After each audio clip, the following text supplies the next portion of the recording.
Good morning students, I am your GK teacher. So today we will discuss about our first chapter.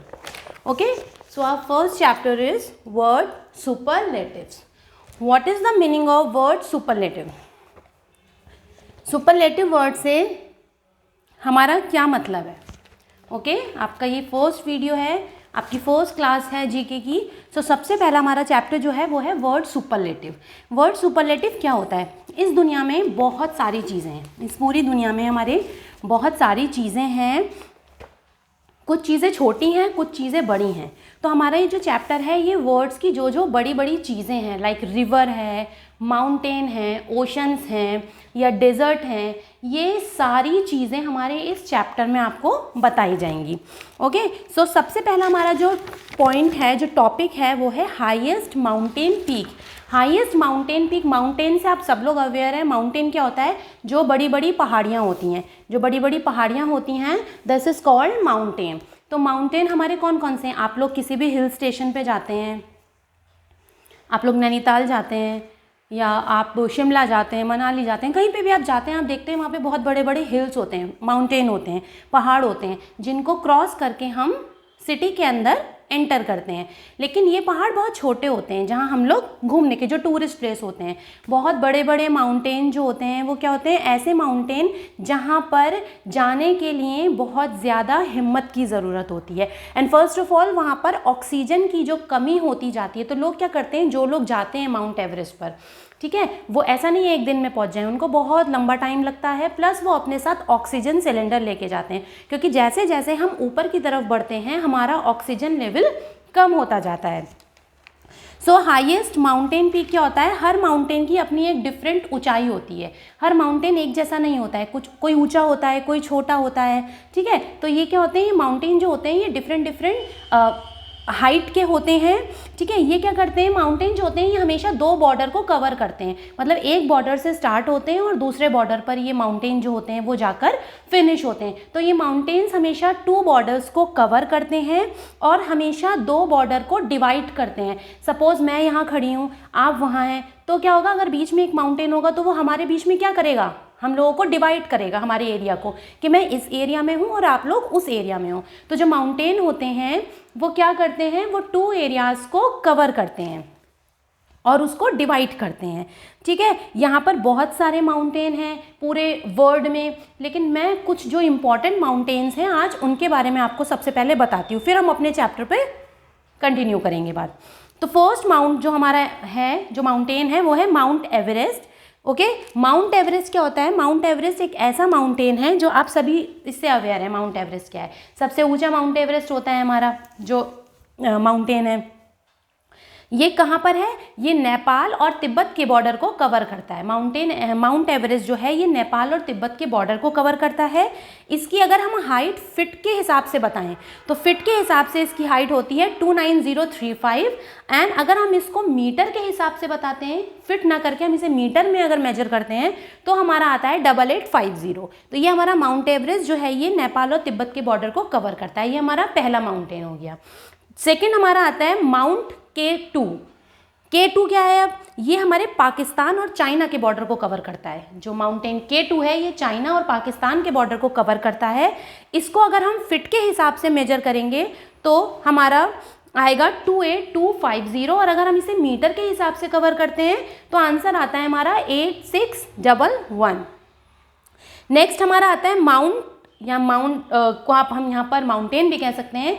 Okay, पूरा भी बोल सकते हो आप और आप इसको शॉर्ट फॉर्म में भी बोल सकते हो. तो माउंट कंचनजंगा जो है वो क्या करता है? वो हमारा इंडिया और नेपाल के बॉर्डर को कवर करता है. यानी इंडिया में और नेपाल में, इनके बीच में ये माउंटेन जो है ये हमारा खड़ा हुआ है. इसको अगर हम फिट में मेजर करेंगे तो 28169 आएगा और अगर हम इसे मीटर में करेंगे तो 8586.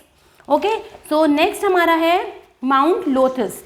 माउंट लोथस क्या है हमारा? ये नेपाल और तिब्बत के बॉर्डर को कवर करता है. अब देखिए हर माउंटेन जो है वो कितने बॉर्डर को कवर कर रहा है? 2 बॉर्डर्स को, हर किसी में 2 बॉर्डर्स, 2 सिटीज़ या 2 कंट्रीज़ के नेम जो हैं वो इन्वॉल्व हो रहे हैं। तो यहाँ पर हमारा नेपाल और तिब्बत के बॉर्डर को ये कवर करता है। इसको अगर हम फिट में देखेंगे तो 27960, एंड अगर इसे हम मीटर में मेजर करेंगे तो answer is 8516। Next, mount Makalu. Mount Makalu कौन सा ये हमारा माउंटेन है? ये हमारा नेपाल और तिब्बत, ये भी नेपाल और तिब्बत के बॉर्डर को ही कवर करता है। इसको फिट में हम अगर मेजर करते हैं तो 27766 हमारा आता है, और अगर हम इसे मीटर में मेजर करते हैं तो 8463 आता है। ओके, इसके अलावा बहुत सारे हमारे माउंटेन होते हैं जो इस दुनिया में बहुत बड़े बड़े हैं, बहुत लंबे एरिया में ये हमारे फैले हुए हैं, बहुत बड़े बड़े एरिया को कवर करते हैं। 2 हमारे सिटीज़ को जो है डिवाइड करते हैं, या उनमें उनके बीच में जो है एक वॉल बन के खड़े रहते हैं। तो वो हमारे कौन कौन से हैं? धौलागिरी हो गया, मनस्लू हो गया, नंगा पर्वत हो गया। तो ये बहुत सारे हमारे ऐसे माउंटेन्स होते हैं जो हमारे 2 बॉर्डर्स को कवर करके रखते हैं। अब आपका फर्स्ट क्वेश्चन है, एडमंड हिलरी एंड सेप्रा Tenzing were the first to climb it. मैंने क्या अभी आपको इससे पहले बताया था कि हमारे जो माउंटेन होते हैं उस पर चढ़ने के लिए ऐसा नहीं होता है कि अभी आपने स्टार्ट करा चढ़ाई करना और उसके आप 2 घंटे बाद, 3 घंटे बाद, या ज़्यादा से ज़्यादा 1 दिन बाद आप पहुंच गए। नहीं, वहाँ जाने के लिए, क्योंकि वो बहुत ज़्यादा बड़े होते हैं, आप लोग इमेजिन भी नहीं कर सकते। तो इतने बड़े पर्वतों पे या इतने बड़े पहाड़ों पर जाने के लिए महीनों लग जाते हैं, सालों लग जाते हैं। ठीक है, तभी लोग ऑक्सीजन सिलेंडर के साथ जाते हैं। तो जो सबसे पहले हमारे थे उस माउंट एवरेस्ट पे चढ़ने वाले, जो सबसे ज़्यादा हाईएस्ट माउंटेन पीक थी, पीक मतलब चोटी, तो वो कौन थे? एडमंड हिलरी एंड सेप्रा तेंजिंग। तो ये कौन सा माउंटेन था जहां पर ये दोनों चढ़े थे? फर्स्ट में हमारा आएगा mount Everest, mount Everest. Okay, तो first answer is mount Everest. Mount Everest पर ये 2 जो थे हमारे, ये इन्होंने चढ़ाई करी थी। सेकेंड क्वेश्चन आपका आता है लार्जेस्ट ओशन। अब ओशन से क्या मतलब है? अभी हमने माउंटेन के बारे में पढ़ा, अब नेक्स्ट हमारा आता है topic largest oceans. Largest oceans क्या होते हैं? ओशन का मतलब होता है बहुत ही ज़्यादा बड़े एरिया में जहाँ पानी हो, समुद्र हो। सी मतलब आप उसको सी कह सकते हो, ओशन कह सकते हो, लेकिन सी से ज़्यादा जो अच्छा वर्ड हमारे लिए यूज़ होता है, एक बड़ी जहाँ पे बहुत ही लार्ज एरिया में पानी हो, उसे हम ओशंस कहते हैं। तो ओशन हमारे बहुत सारे हैं, लेकिन जो इस पूरी दुनिया में 5 ऐसे ओशंस हैं जो बहुत ही ज़्यादा लार्ज हैं। So first is Pacific ocean. Pacific ocean आप सबने अपना ज्योग्राफी हिस्ट्री में जो है, आप लोग जब आगे बड़ी क्लासेस में आओगे तो आप पढ़ोगे ज्योग्राफी हिस्ट्री में सारे ओशंस के बारे में डिटेल से बताया गया है। पैसिफिक ओशन जो होता है ये 46% वाटर से अर्थ को कवर करता है, मतलब पूरे अर्थ में 46% वाटर है पैसिफिक ओशन में। ओके, उसके अलावा क्या है, इस वाटर की जो मतलब जितने एरिया में ये वाटर फैला हुआ है वो 64196000 स्क्वायर मील्स में फैला हुआ है। इतने लंबे एरिया में हमारा इस पैसिफिक ओशन का पानी जो है फैला हुआ है, इसीलिए ये सबसे बड़ा माना जाता है। सेकेंड हमारा आता है अटलांटिक ओशन। अटलांटिक ओशन क्या है? ये दुनिया का 2nd लार्जेस्ट ओशन है। ओके, दुनिया का 2nd नंबर का लार्जेस्ट ओशन है। इसने 21% वाटर से कवर कर रखा है। इसके अलावा ये जो एरिया है इसका वो है 334000000 स्क्वायर मील्स में। ये इतने एरिया में फैला हुआ है और ये दुनिया का 2nd लार्जेस्ट ओशन है। Third is Indian ocean. Indian ocean, इसमें क्या है, 21% कवर कर रखा है इसने अपने पानी से एरिया को। लेकिन इसकी एक बात यह है कि ये इंडिया का सबसे वार्मेस्ट ओशन है। वार्मेस्ट ओशन का मतलब होता है सबसे गर्म ओशन। वैसे यूजुअली क्या होता है, जिस एरिया में पानी होता है वो एरिया ठंडा होता है। अभी गर्मियाँ आ रही हैं, जब समर आती है तो हम क्या करते हैं, हम ज़्यादा से ज़्यादा पानी का, वाटर का यूज़ करते हैं। क्यों? क्योंकि उससे ठंडक आती है। लेकिन ये पहला ऐसा ओशन है और आखिरी ऐसा ओशन है जो वार्मेस्ट ओशन है, यानी गर्म ओशन। यहाँ ओशन तो है लेकिन यहाँ पर गर्मी ज़्यादा होती है। Okay, so next is Arctic ocean. ये मोस्टली आइस से कवर होता है। जो हमारा आर्कटिक ओशन है इसमें पानी ना होकर ज़्यादा से ज़्यादा मात्रा में बर्फ़ होती है। ये बर्फ़ से कवर होता है पूरा, इसका पानी हमेशा जमा रहता है, इसलिए ये बहुत ही ज़्यादा ठंडा इलाका माना जाता है। नेक्स्ट इज कोरल सी। अब कोरल सी यहाँ पर क्या मतलब है? कोरल का मतलब होता है, आप लोगों ने देखा होगा अगर किसी के घर में एक्वेरियम है जिसमें फिशेस रहती हैं तो उसमें आप लोगों ने देखा होगा नीचे प्लांट्स लगा दिए जाते हैं। इसी तरीके से आप लोग अपने ईवीएस में भी देख सकते हैं कि बहुत बड़ा समुद्र है या कोई पिक्चर दे रखी है समुद्र की, तो उसमें क्या होता है नीचे प्लांट्स होते हैं जो ऐसे ऐसे ऐसे करके हिलते रहते हैं, सबने देखा होगा। तो इन प्लांट्स को हम कोरल बोलते हैं, कोरल। ओके, तो कोरल रीफ जो होता है ये पानी के नीचे पाए जाने वाले प्लांट्स होते हैं। तो ये वो ओशन है या ये वो सी है जिसमें ज़्यादा से ज़्यादा मात्रा में नीचे कोरल रीफ लगी हुई रहती हैं। ठीक है, ये हमारा ऑस्ट्रेलिया में जो है सबसे ज़्यादा देखने में आता है और ऑस्ट्रेलिया के अंदर ये टूरिस्ट प्लेस की तरह इसको रखा गया है। मतलब बाहर से लोग आते हैं यहाँ पर, टूरिस्ट यहाँ पे लोग घूमने आते हैं, तो इसे टूरिस्ट प्लेस का नाम दिया गया है जो ऑस्ट्रेलिया में है।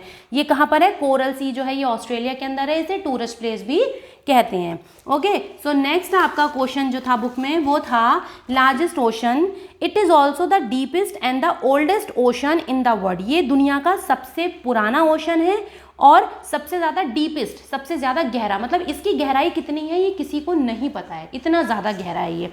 ओके, तो ये कौन सा है? Answer is Pacific ocean.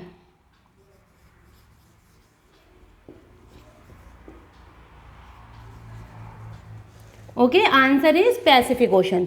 So हमारा सेकंड आंसर आएगा Pacific ocean. Number third is longest नदी। अब लॉन्गेस्ट से सबको पता है, लॉन्ग मतलब कितनी लंबाई में नदी है, कितनी लंबी एरिया में नदी को फैलाया गया है। तो लॉन्गेस्ट रिवर क्या है? देखो वैसे तो आप लोगों को सबको पता है कि नदियाँ बहुत सारी होती हैं, कुछ नदियाँ जो होती हैं वो छोटी होती हैं, कुछ नदी जो होती हैं वो बड़ी होती हैं। ठीक है, दोनों में डिफरेंसेस क्या होते हैं? कुछ ज़्यादा बड़े एरिया में फैली हुई होती हैं और कुछ कम एरिया में फैली हुई होती हैं। अब मोस्टली लोग जो होते हैं वो दो चीज़ों में कंफ्यूज रहते हैं, एक अमेजन नदी में और एक नील नदी में, कि इन दोनों में से कौन सी बड़ी है। ओके, सो यहाँ पर अब मैं आपको कुछ नदियों के बारे में बताती हूँ। बहुत सारी नदियाँ हैं दुनिया में, हमें 3-4 नदियों के नाम पता है, 3-4 रिवर ऐसा हैं जिनको हम जिनसे बहुत ज़्यादा अवेयर रहते हैं। गंगा हो गई, यमुना हो गई, ब्रह्मपुत्र हो गई, सतलुज हो गई। लेकिन ये नदियाँ हमारी इंडिया में है ना, हमें तो बाहर की, हमें पूरी दुनिया की नदियों के बारे में जानना इंपॉर्टेंट है। तो कौन कौन सी रिवर होती हैं? सबसे पहले मैं बताती हूँ एम्यूर ऑर्गन, जो हमारे एशिया में है। ओके, ये नदियाँ, इस नदी का क्या नाम है? इसे हम काली नदी के नाम से जानते हैं, इसे हम ब्लैक रिवर के नाम से भी जानते हैं। ये रशिया और चाइना के बॉर्डर से निकलती है। जो हमारी एम्यूर ऑर्गन नदी है ये रशिया और चाइना के बॉर्डर से निकलती है। इस नदी में एक फ़िश पाई जाती है जिसका नाम कैल्यूका होता है। एक बहुत बड़ी फिश है जिसका नाम कैल्यूका है, वो इस नदी के अंदर पाई जाती है और ये मछली 18 फीट लंबी होती है। 18 फीट लंबी ये मछली होती है जो हमारी एम्यूर ऑर्गन रिवर के अंदर पाई जाती है। सेकंड आता है हमारा पराना नदी। पराना नदी साउथ अमेरिका में है, क्योंकि हम यहाँ पूरी दुनिया की नदियों के बारे में जान रहे हैं, तो जो हमारी पराना नदी है ये साउथ अमेरिका में है। इसके अलावा कॉन्गो नदी है वो हमारी अफ्रीका में है। ओप रिवर जो है, येलो रिवर है। येलो रिवर कहाँ की है ये याद रखिएगा आप लोग, येलो रिवर जो है वो चाइना में है। ओके, चाइना की नदी है, इसका पानी, इसका जो वाटर है वो बिल्कुल येलो कलर का है, ऐसा लगता है जैसे किसी ने उसके अंदर डस्ट को खूब सारा मिक्स कर दिया है, तो ये येलो कलर की रिवर है। उसके अलावा हमारी येनिसेई सेलेंस नदी है, ये एशिया में है। बहुत सारी नदियाँ हमारी हैं, बहुत सारी रिवर्स होती हैं हमारी। मिसिसिपी रिवर है, ये नॉर्थ अमेरिका में है। यंगतेज है, यंगतेज नाम से ही अंडरस्टूड है, ये चाइना की नदी है, रिवर है।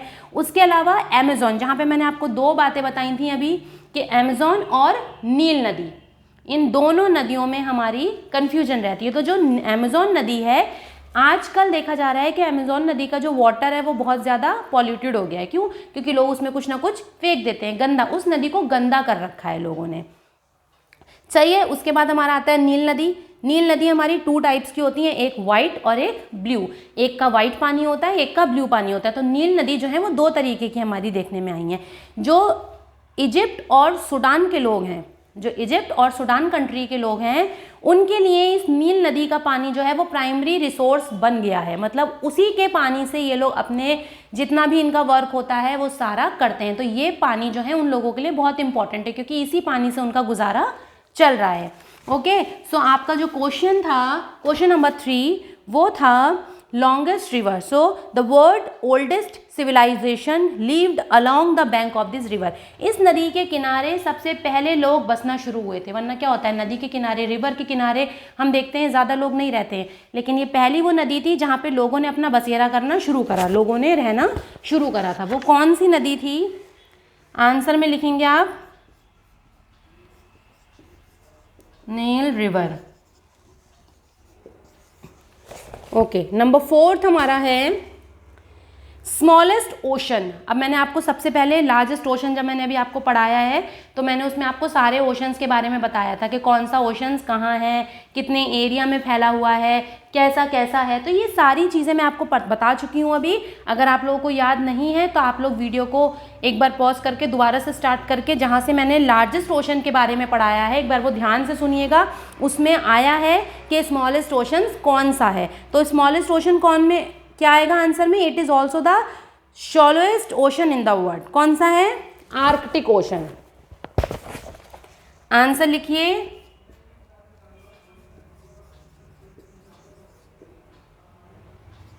Arctic ocean. ओके, नंबर 5 में हमारा देखिए आएगा लार्जेस्ट कंट्री। अब कंट्री की बात आती है, लार्जेस्ट कंट्री, दुनिया की सबसे लार्ज कंट्री जहाँ की पॉपुलेशन सबसे ज़्यादा हो, सबसे ज़्यादा उस कंट्री के अंदर लोग रहते हों, वो कंट्री कौन सी है? ज़्यादातर लोग ये कहते हैं कि चाइना जो है वो है हमारी कंट्री सबसे बड़ी, क्योंकि चाइना में बहुत पॉपुलेशन है, बहुत लोग रहते हैं, पर ये ट्रू नहीं है। उसके अलावा भी बहुत सारी ऐसी दुनिया के अंदर कंट्री हैं जहाँ की पॉपुलेशन बहुत ज़्यादा है और लोग ज़्यादा मात्रा में रहते हैं। ओके, सो लार्जेस्ट कंट्री में हमारा ब्राज़ील आ गया। ब्राज़ील की पॉपुलेशन है 213 मिलियन। ये मैं आपको जितनी भी पॉपुलेशन का नंबर्स बता रही हूँ ये 2020 यानी जो ये लास्ट ईयर हमारा गया है, इस ईयर तक जो वहाँ की पॉपुलेशन थी, मतलब उस टाइम तक ना तो यहाँ पे किसी की डेथ हुई थी और ना ही किसी का जन्म हुआ था, मतलब उस डेट तक 2020 दिसंबर तक की पॉपुलेशन मेरे पास यहाँ पर है। तो फर्स्ट इज़ ब्राज़ील। ब्राज़ील की पॉपुलेशन 213 मिलियन है। चाइना है उसके बाद, चाइना की पॉपुलेशन 1.43 बिलियन है। उसके बाद हमारा यूनाइटेड स्टेट ऑफ अमेरिका आ गया, इसमें हमारा 331 मिलियन हो गया। कनाडा की पॉपुलेशन बहुत ज़्यादा है क्योंकि देखा गया है कि कनाडा में इंडिया के बहुत सारे लोग गए हैं, ऑलमोस्ट पंजाबी वहाँ पर बहुत ज़्यादा रहते हैं, तो कनाडा में ज़्यादा से ज़्यादा इंडिया के लोग जो हैं वो रहते हैं। वहाँ की पॉपुलेशन कितनी है? 37 मिलियन है। नेक्स्ट हमारा है रशिया। रशिया की जो पॉपुलेशन है वो 146 मिलियंस है। ओके, सो लार्जेस्ट कंट्री, हम यहाँ पे बात कर रहे थे लार्जेस्ट कंट्री की। लार्जेस्ट कंट्री हमारी क्या है? Computer game terrace was invented in this country. इस कंट्री के अंदर जो कंप्यूटर का एक गेम था टेरेस, वो सबसे ज़्यादा यूज़ होने वाला गेम था और सबसे ज़्यादा लोग उसको प्ले करते थे, और सबसे पहला गेम था ये जो कंप्यूटर में बनाया गया था, लोग कंप्यूटर में इसको यूज़ करते थे। सो इस कंट्री का क्या नाम है?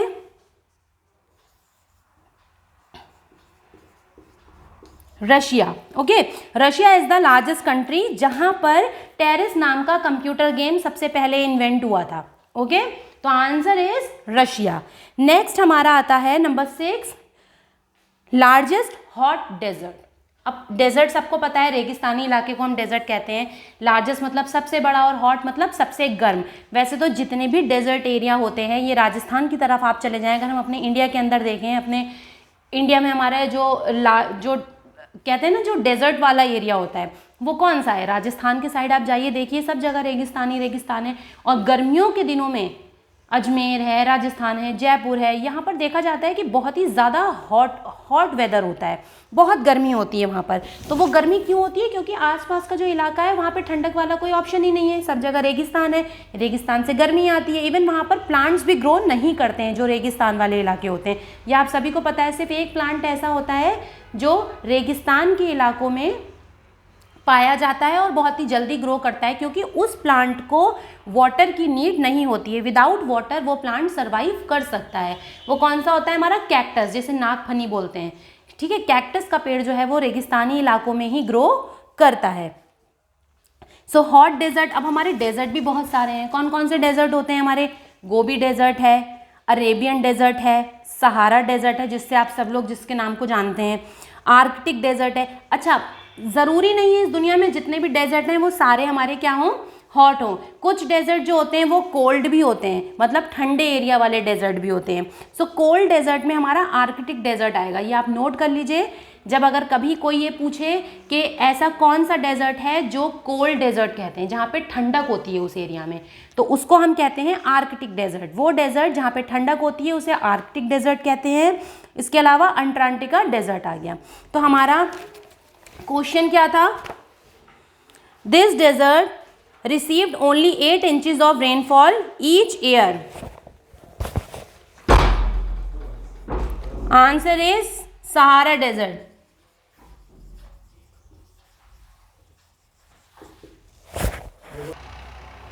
Next question, largest island. Island क्या होता है, ऐसा एरिया जहां पर आसपास सब जगह ओशंस और सी होते हैं और बीच में एक टूरिस्ट प्लेस बना दिया जाता है, दैट इज कॉल्ड आइलैंड। तो आइलैंड से हमारा मतलब होता है ऐसी जगह जहां पर कोई भी ज़्यादा पॉपुलेशन ना हो, लोग ना रहते हैं और हम वहां पर घूमने जाएं फिरने जाएं।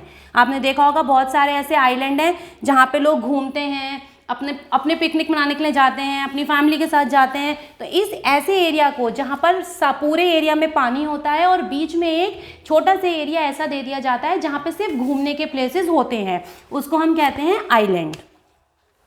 आइलैंड भी बहुत सारे हैं इस पूरी दुनिया में, ठीक है।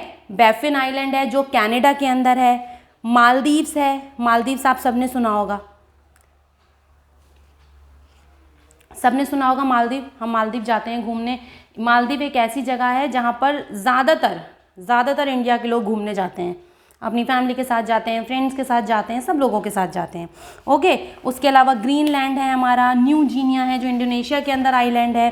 तो आपका क्वेश्चन है, Kalaallit neonate is the other name of this island. इस आइलैंड का नाम दूसरे नाम से भी इसको जाना जाता है, इसके 2 नाम हैं।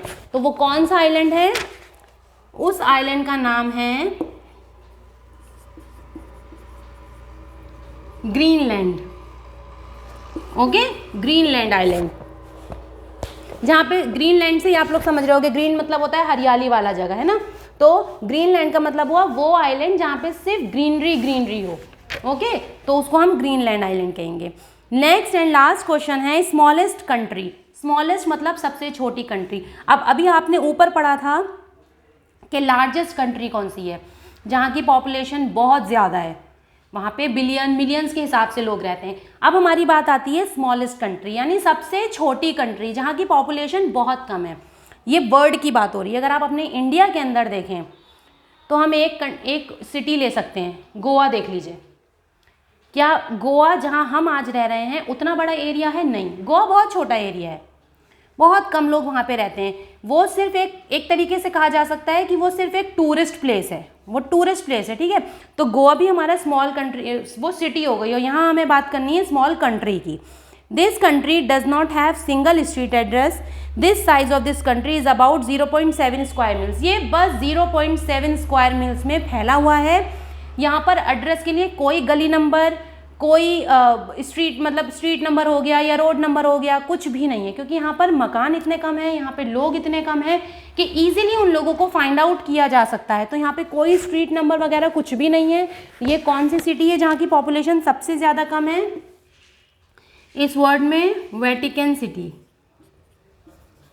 Okay. Vatican city is the smallest country in this world. इसके अलावा माल्टा हो गया हमारा, ये इटली का एक बहुत छोटा सा है देश। मालदीव्स हो गया, सेंट किट्स हो गया, वेटिकन सिटी हो गया, मार्शल आइलैंड हो गया।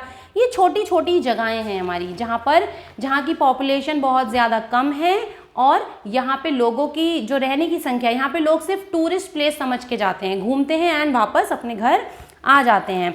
सो स्टूडेंट्स, सुपरलेटिव्स का मतलब आप लोग समझ गए होंगे। सुपरलेटिव्स का मतलब होता है दुनिया में वो अच्छी अच्छी बड़ी बड़ी चीज़ें जो पूरी दुनिया में एक हों, ठीक है। तो फर्स्ट था हमारा हाईएस्ट माउंटेन पीक, सेकंड था लार्जेस्ट ओशन, थर्ड था हमारा लॉन्गेस्ट रिवर, फोर्थ था हमारा स्मॉलेस्ट ओशन, फिफ्थ था हमारा लार्जेस्ट कंट्री, सिक्स था हमारा largest hot desert and seventh largest island and the last one is smallest country.